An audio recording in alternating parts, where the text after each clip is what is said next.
The Magic Bricks Now campaign against corruption in local government is making an impact. Developers in Mumbai are now up in arms against CIDCO.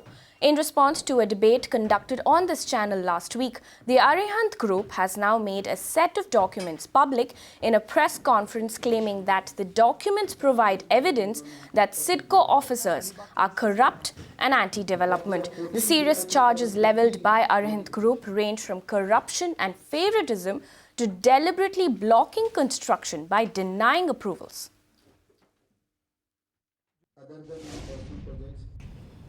We have been trying hard since last 3 years to get approvals. We have made all the payment for fire charges, scrutiny fee in lakhs to CIDCO and have all NOCs of relevant department. हमारे सारे कागज पत्र समय के ऊपर हमने एक पूरे पेश कर दिए थे. कहीं पे भी जाओ साहब, आप भी जानते हैं ये ओपन चीजें हैं, हर जगह पैसे लगते हैं, गवर्नमेंट माने या ना माने. और आप जितने यहाँ पे पत्रकार भाइयों बैठो हो, आप लोग को भी ये चीज़ अच्छे से मालूम है, लेकिन कोई खुल के बोलता नहीं है. हर जगह पैसे लगते हैं और 1-2 महीने बाद आप 7-12 नया निकालो, डिले होता है, फिर से 7-12 नया मांगते हैं, हर बार का पैसा लगता है. तो यहाँ पे अफेक्टेड लोग बैठे हुए हैं. My colleague Aishwarya Palawal, who was at the press conference earlier today, gets us this report. While the government keeps on talking about the ease of doing business, developers here in Navi Mumbai allege that they have been waiting for the past 3 years to get required approvals for their projects in Naina. Now this developer, Ashok Chhajar, claims that he has been visiting CIDCO officials for the past 3 years from 2013 till date to get the required approval for his project Arihant Akansha in Naina. He claims that he has submitted close to 15 plans for this one project to CIDCO officials. He says every time he visits CIDCO officials, they come up with some flaw or the other in his plan. He says that till date, government could have easily got close to 20,000 houses already made in Naina only if permissions would have been given on time. Not just he, many Navi Mumbai developers say that easily they could have built affordable housing for the citizens of Mumbai only if permissions would have been given on time. Now this issue of delayed permissions came on the surface after a Navi Mumbai-based developer, Raj Kandhari, took his own life last Monday, citing pressure from officials in CIDCO and MMMC. CIDCO, of course, is now in the eye of the storm, facing very serious allegation from the developer community. Additional Chief Planner Naina and CIDCO V. Venugopal spoke exclusively to Magic Bricks Now and said the tell-all press conference held by Arihant Group tells only one side of the story.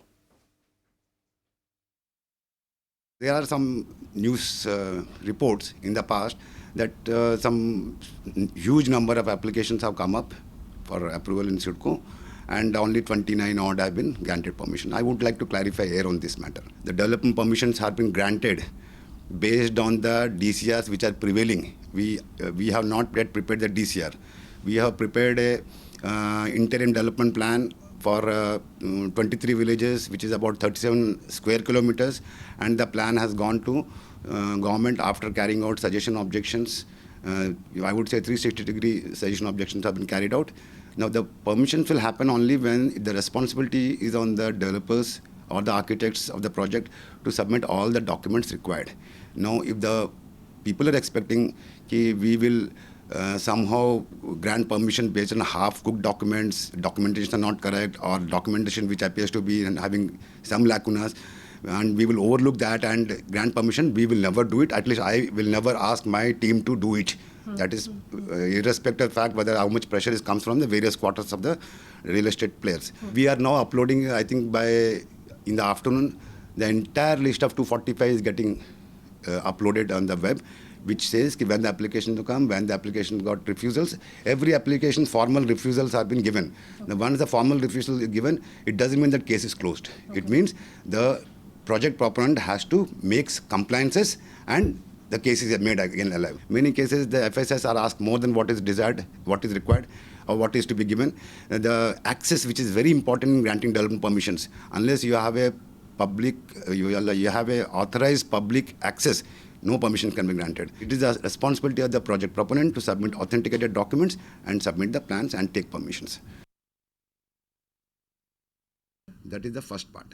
Now the second part which Mr. Chajar is saying, Mr. Chajar is having a case here that is a rental housing scheme somewhere in Palaspe village. This rental housing scheme is a scheme derived by, designed by, I would say, MMRDA. Right. It is. And it is the MMRDA's prestigious project at some point of time. Now these schemes are coming with 4 FS. The allegation that my interpretation may be wrong. There is a third party which has done an interpretation, and not a person, 1 or 2 persons, there are 6 or 7 persons in that thing. All top-ranking technical persons from the management of the corporation, they did an independent and they gave a recommendation. They have to follow the recommendation, and most importantly, this is a democracy. If they are not happy with this recommendation, they always have a go to the government under Section 47 of the MRTP Act for under-appeal. Bona fide mistakes do happen, but no malafide intention. We will not cow down by any such pressure tactics and give them thing. Yes, they are not asked for FS relaxation, but the calculation that they are asking us to do, the method of calculation they are saying, that is as good as FS relaxation. They are asking us to give more lands, more built-up area, free FSI. Directly they are not saying, please relax me FSI and give me 4K jaga 5 FSI DJ. No, I am agreeing with that thing. But the mode of calculation which they are asking us to do, it amounts to FS relaxation. Now government's technical wing is Director Town Planning at Pune. They have reviewed the entire plan. They have reviewed our entire DCR. They have reviewed all the suggestion objections which we have heard, which the planning committee has heard, to ensure whether due diligence has been done, whether any genuine cases have been not heard. So after that, it has gone to the Urban Development Department. Urban Development Department, there is a scrutiny committee to see that thing. Scrutiny committee, in my understanding, has cleared that proposal now. Now, they have asked for few clarifications to us on certain aspects. That clarifications are going. With those clarifications, it is expected to go to Honorable CM. Now, the case against CIDCO does not end here. Global investment house Kuwait, a leading institutional investor, wrote to Magic Bricks Now and said CIDCO is driving away foreign investment. In his email, Nasser Al-Khalid, the SVP of real estate funds at the company, wrote to us, and I quote, "I have personally met with the chairman of CIDCO and followed that with written letters to the MD of CIDCO and have had no response. It has been very frustrating, and we have lost the entire amount invested in this plot, which exceeds $15 million US, and this experience has put all of India on our blocked list in any future investments. We faced embezzlement from local authorities and requests for bribes in return for assistance, but we refuse to take part of any corrupt activities. We have had over $100 million US earmarked for Asia, and I, for one, as a manager of this fund, refuse to invest again in any properties in India due to this experience." After a frustrating experience while dealing with CIDCO, institutional investor Global Investment House has blacklisted India altogether. Disgruntled developers and foreign investors there, Magic Bricks Now took up this issue, and we wrote to the Chief Minister's office seeking a response. Of course, our editor of Magic Bricks Now, Faye D'Souza, joins me with more details. Faye, you took this issue up last week on the Urban Debate. Now, what do you make of all of this? Well, you know, the allegations right now are coming in from various portions of the real estate industry. And you must remember, Amita, the people who come out and talk about this right now are putting their own businesses at stake, because there is a chance they might be targeted in the future for actually speaking out. But they're coming forward with evidence. And this is really important. This is a state, the state of Maharashtra, through CIDCO, through the Naina region, has been calling for FDI and foreign investment. We saw it happen during the Make in India week. There were several MOUs that had been signed. To now hear that foreign investors are having such a difficult time, embezzlement from local authorities, requests for bribes in returns for assistance.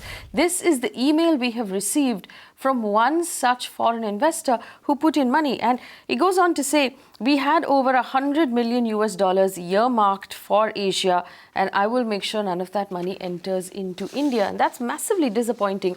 It's embarrassing, I'm sure, for the state government. It's disappointing for the state, which is looking for investments at this point. We wrote to the Chief Minister's office. I must tell you at this point, we got a very, very prompt reaction from Mr. Praveen Pardesi, who is the Principal Secretary. He wrote back there is an email that has gone from him to Bhushan Gagrani and V. Radha of CIDCO. Bhushan Gagrani is the head of CIDCO, saying, and I quote, "This is a very serious complaint regarding non-transparent delays facing a potential investor in CIDCO.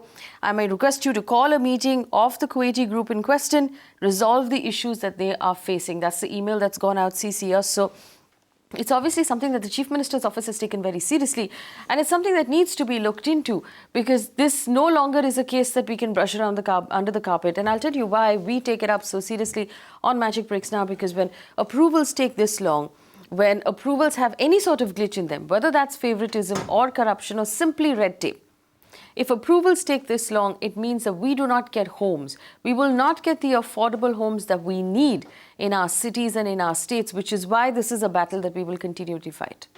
And it is a battle that we will continue to fight. Thank you so much for that, Faye. We're not going to let this go, of course. You can watch live TV on our website mpnow.in. Find us on Facebook at facebook.com/magicbricksnow. And don't forget to click the like button. You can also follow us on Twitter at Magic Bricks Now. To stay updated with all our programming, hit the subscribe button on our YouTube channel by logging on to youtube.com/Magic Bricks Now.